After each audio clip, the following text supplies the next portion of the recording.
Yo guys, what is going on? JPS back for another video, and today we're going to be reacting to West England from Rick Steves' Europe. Super excited to watch this video. I've come across it multiple times but never had the time to watch it, so today we're going to be taking that time to really check out the West England culture and beauty. I'm sure it's going to have some beautiful landscapes. Hopefully you've enjoyed my past couple videos with the canal and the country cottage, which was in East England, I believe. So I'm excited for this one. Make sure you smash that like button, hit the subscribe button, consider joining my Patreon, link in the description for full reactions to shows and movies. And yep, let's get right into it. Hi, I'm Rick Steves, back with more of the best of Europe. This time, we're exploring a gorgeous region where druids dance and water wheels turn. It's the west of England. Thanks for joining us.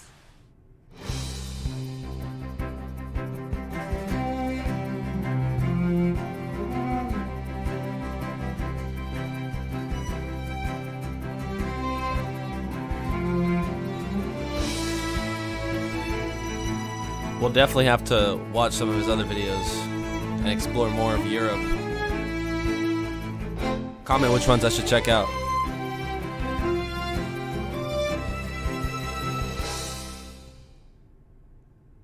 If you like England and you want to mix its natural, historic, and cultural wonders, you'll love the West. While everything in this episode is within a couple hours of London, out here, it feels a world away from the big city. After hiking through picturesque Cotswold villages, we'll play shuffleboard with an eccentric lord. That's a nice one. We'll tour a striking cathedral and attend evensong. After going way back to the Neolithic age, we'll zoom into the New Age. And we'll top it off with some hard apple cider, straight from the farmer. Great Britain is made of England, Scotland, and Wales, and we're exploring the west of England. Starting in the Cotswolds, we visit Stowe-on-the-Wold and Chipping-Campden. Then it's south to Wells, Glastonbury, and the prehistoric stone circles of Stonehenge and Avebury. Alrighty. The Cotswold Hills are dotted with enchanting villages and bucolic farmland, and it's all laced together by wonderful trails. This is the quintessential English countryside, and it's walking country. The Cotswolds are best appreciated on Look foot, at those fields. and that's how we'll tour the area. The region's made to order for tenderfeet. You'll encounter time-passed villages, delightful vistas, and poetic moments.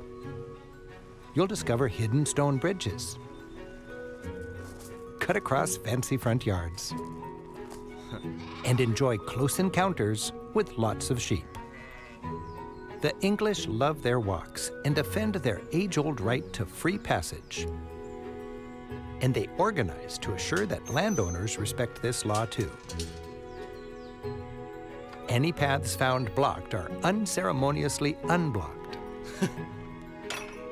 While landlords have plenty of fences, they provide plenty of gates as well.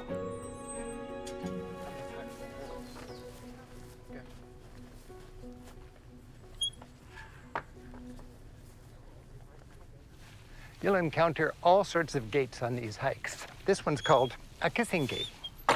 It works better with two. Lower Slaughter is a classic example of a Cotswold village, with a babbling brook, charming gardens, and a working watermill. Just above the mill, a delightful cafe overlooks the mill pond.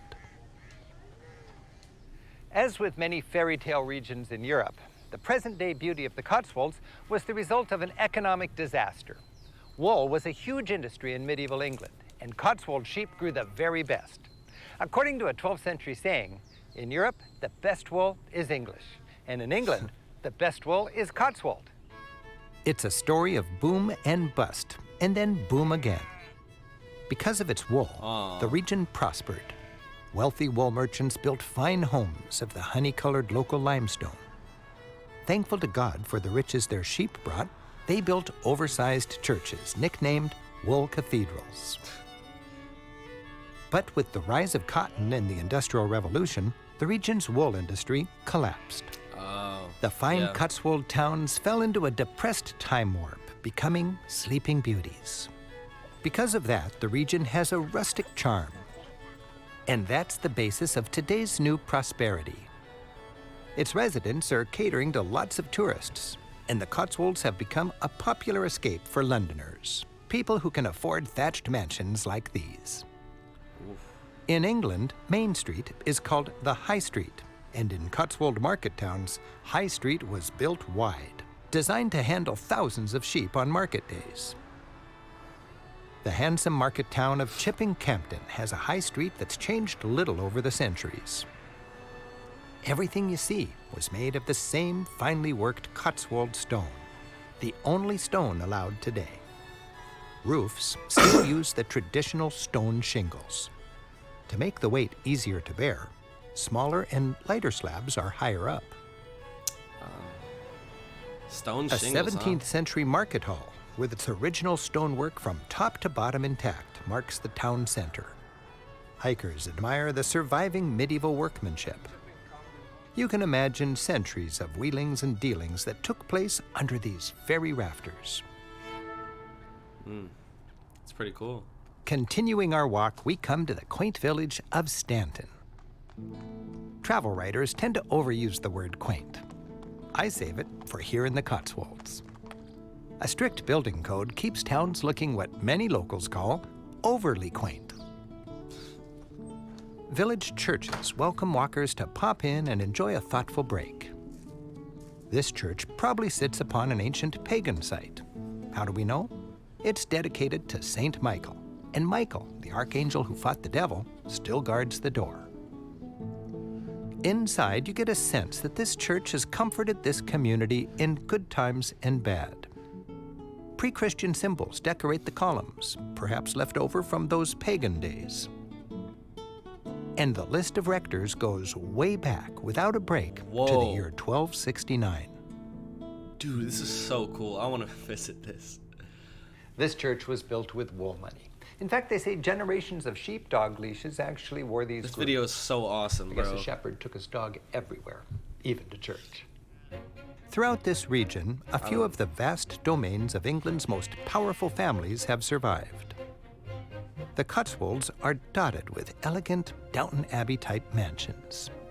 Today, with the high cost of maintenance and heavy taxes, some noble families have opened their homes to the public to help pay the bills. Stanway House, home of the Earl of Weems, is one such venerable manor house. The Earl, whose family goes back centuries, welcomes visitors 2 days a week.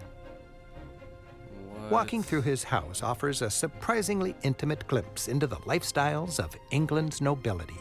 I love how they And show the that. gracious and likably eccentric Earl has agreed to personally show us around his ancestral home, including a peek at some touching family mementos. Hair cut off members of the family. That was a tradition. It was certainly in this house, it was a tradition. Yeah. And it's kept in this drawer here. And for instance, this says Papa's hair. My sister gave it me March the 11th, 1771. This piece of paper from 1771. And then that's the hair inside, goodness. which is just as fresh as the day it was cut off. Whoa. And that's his hair cut off on the day his wife died of pneumonia. So this is a huge table. What? It is. It's 23 feet long. And what's the game? It's called shuffleboard or shovelboard. It was known in Henry VIII's time. This one was built, we think, in 1625, just the beginning of the reign of Charles I. And you use these 10 pieces, and you try and Let's try again. shovel them up to the far end. That's a nice one. It may be a game for English aristocrats, but this Yankee commoner is gonna give it a try. Very good. Very good. 1 point. Very good. Very nice, but 2 foot short. 50. Another interesting artifact is what was called a chamber horse, a sprung exercise chair from the 1750s. And you did that. You bounce up and down and your liver gets shaken. For 100 years, fine ladies would sit on here and get their liver done. And fine gentlemen too, I think. Fine gentlemen too, yep. A chamber horse. I guess that makes sense, doesn't No, it? it's just like going to the gym nowadays. Lord Weems has rebuilt the old fountain in his backyard, and today, as one of the highest gravity-fed fountains in the world, rockets 300 feet into the sky. Damn. It's the talk of the Cotswolds. For commoners, the Lord's sprawling parkland backyard makes for a jolly good day out. I would have been doing the same thing if I While was not their age. quite in a noble mansion, we're sleeping plenty comfortably just down the road in the village of Stowe on the Wold. Stowe mixes medieval charm with a workaday reality. A selection of traditional pubs, cute shops, and inviting cafes ring its busy square. For centuries, the square hosted a huge wool market. The historic market cross stood tall, reminding all Christian merchants to trade fairly under the sight of God. And stocks like these were handy when a scoundrel deserved a little public ridicule. People came from as far away as Italy to buy the prized Cotswold wool fleeces.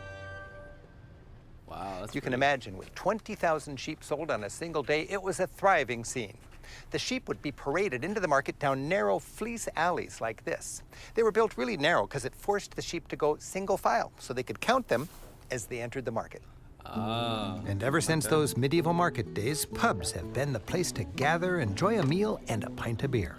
Tonight, we're checking out a gastropub. That's a pub known for its fine food. While many things that pubs provide, like the cozy ambiance and community living room vibe, haven't changed, other things, like the quality of the food, certainly have. This isn't your grandmother's pub grub. Oh, Pubs yeah. are putting Doesn't look more like it. effort into their offerings. Creative chefs are shaking up England's reputation for food. And you won't find mushy peas anywhere on this menu. We're enjoying guinea fowl and artfully prepared fish with fresh vegetables. That looks like fancy. Man. Sorry, I was about to talk and I almost choked. How it was explained to me by many of you, pubs are like, a lot of you were saying it's like a cheap meal. It's more about the beer, and it's kind of like fish and chips. That's a big pub meal. Things like that. That's definitely not traditional from what you guys have told me. So, also, I want to know in the comments if throughout this video, if you've been to any of the places he's been to, let me know, and let me know what your experience was. I love reading the comments, so make sure you put that down there. A short drive south takes us into Somerset and to the wonderfully preserved city of Wells, dominated by its glorious cathedral. Wells has a charming medieval center. The stately Bishop's Palace is circled by a park-like moat and sports an impressive front yard. Wow. It's a market city and has been for a long time. The These have peaceful turned- Vicar's Close is perfectly preserved, lined with 14th century houses. Locals claim this is the oldest complete medieval street in Europe. Originally built to house the cathedral choir, it still does. Oh. This overpass connects it with the cathedral. What I was going to say was a lot of these places seem like they've become big tourist spots, which they should be. England's first completely Gothic church dates from about 1200. The west portal shows off what's said to be the Whoa. greatest collection of medieval statuary anywhere in Europe. About 300 13th century carvings. That is nuts. This entire ensemble was once painted in vivid color.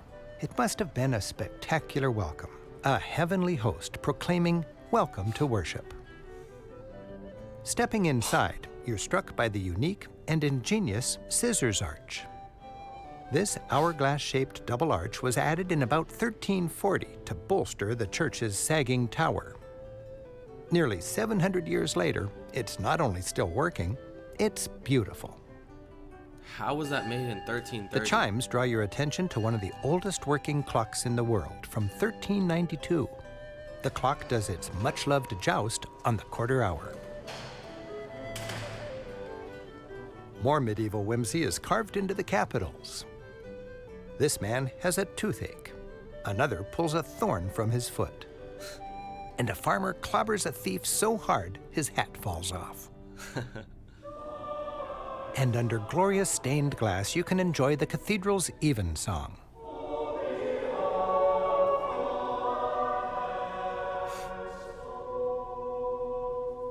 The Evensong is a Church of England choral service traditionally performed each evening and welcoming everyone. Taking a seat in the intimate central part of the church, we enjoy the opportunity to experience the church filled with timeless music. Because we're here in July, the Cathedral's choir is on break and a visiting choir is performing. This one's from near Liverpool.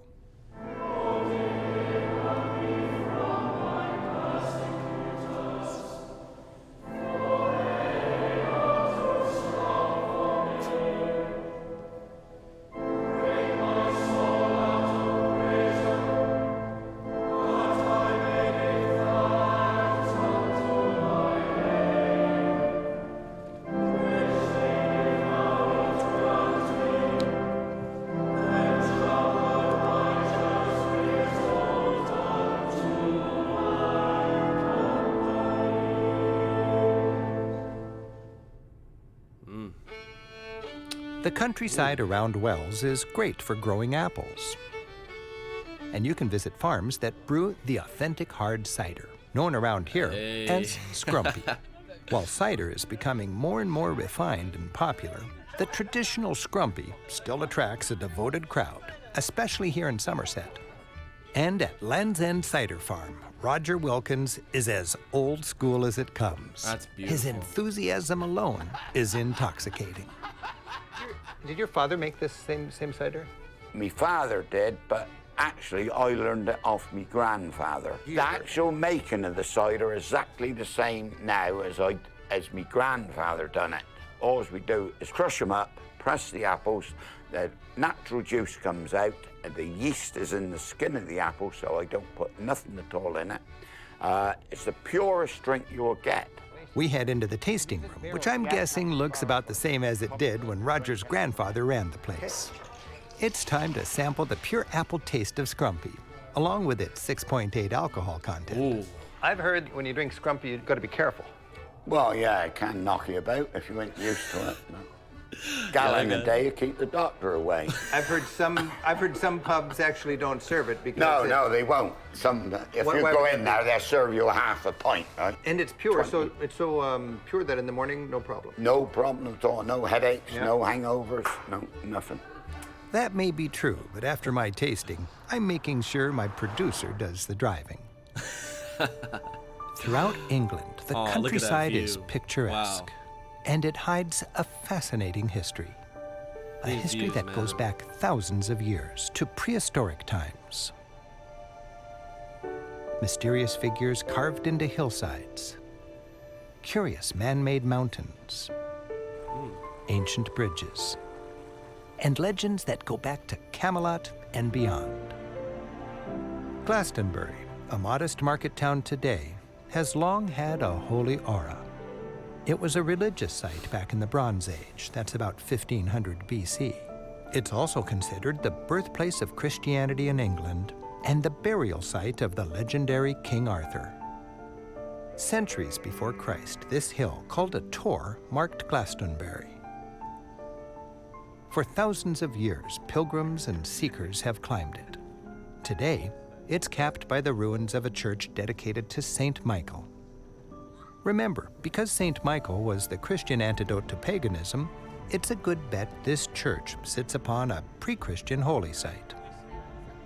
Seen by many as a mother goddess symbol, the Glastonbury Tour has long attracted a variety of travelers and seekers.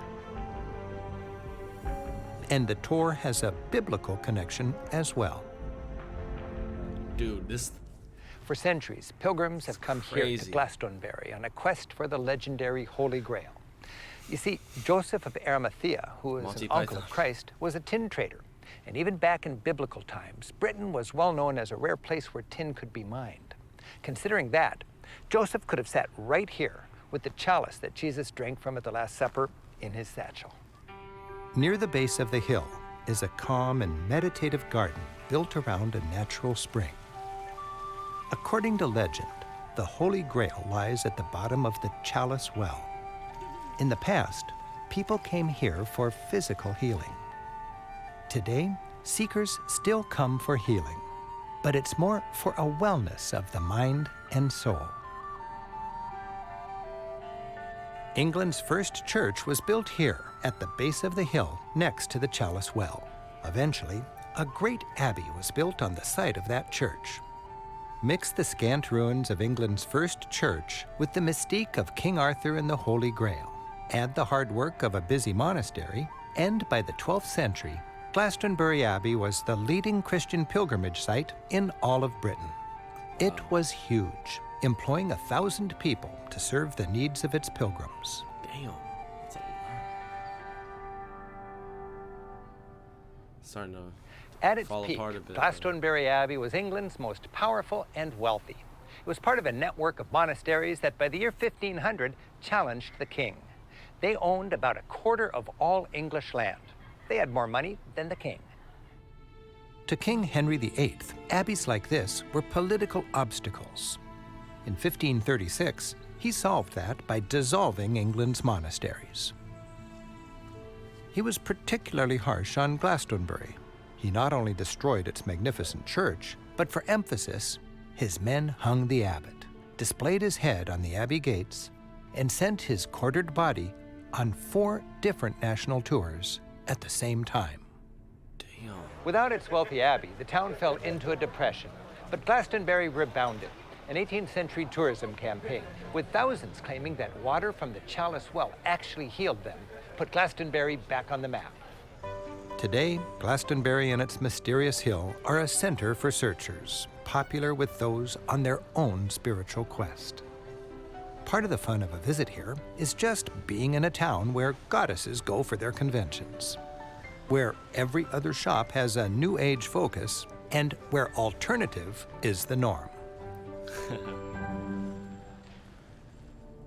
For a more tangible look at the spiritual mystery of this countryside, prehistoric stone circles are scattered all across Britain. These circles, many as old as Egypt's pyramids, were sacred centers of ritual and worship. They functioned as celestial calendars.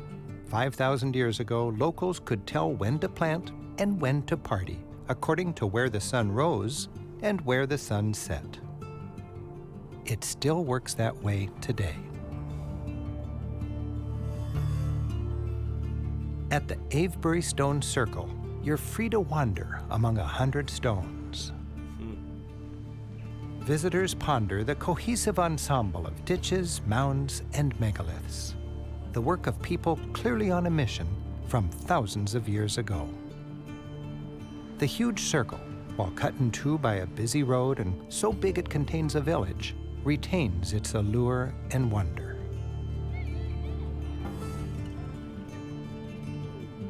And nearby stands Silbury Hill, a yet-to-be-explained man-made mountain of chalk. For more than 4,000 years, this largest man-made construction from prehistoric Europe is just another edifice from England's mysterious and ancient religious landscape. And exactly what's it all mean? We'll never know for sure. It's like looking at the ruins of a medieval church and from that alone trying to understand Christianity. Stonehenge is the most famous of Britain's stone circles. A visit starts at the museum, where you'll see artifacts from the Stone Age people who built it. A 360-degree theater demonstrates how the structure is aligned with the heavens, marking both the longest and the shortest days of the year. And outside, a thatched hut hamlet helps you imagine how its Neolithic builders once lived.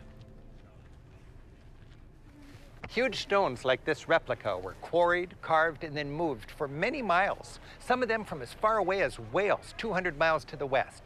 They barged them down rivers. They may have rolled them on logs like this. Nobody knows for sure.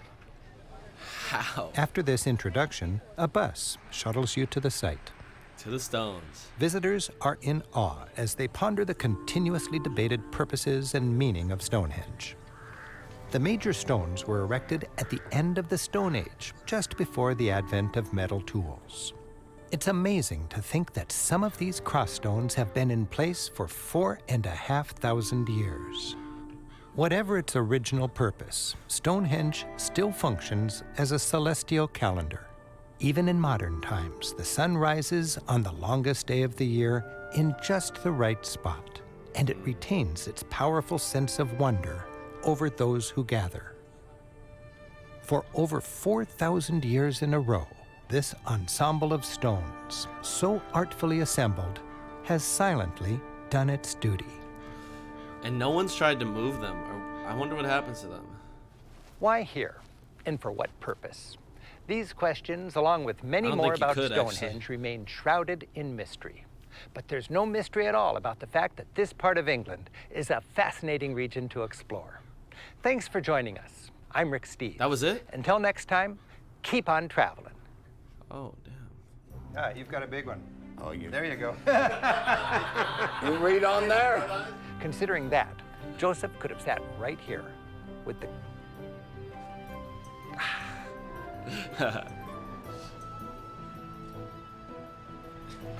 This is the quintessential English countryside, and it's walking country. That was weird.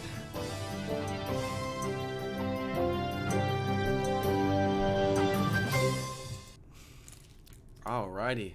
Well, that was an awesome video. I definitely want to check out more of Rick Steves' Europe videos. I really liked his editing style. Just the footage was really good, and his knowledge and just the amount of information packed on every single site he visited. He did a lot of research, and I learned so much throughout this video.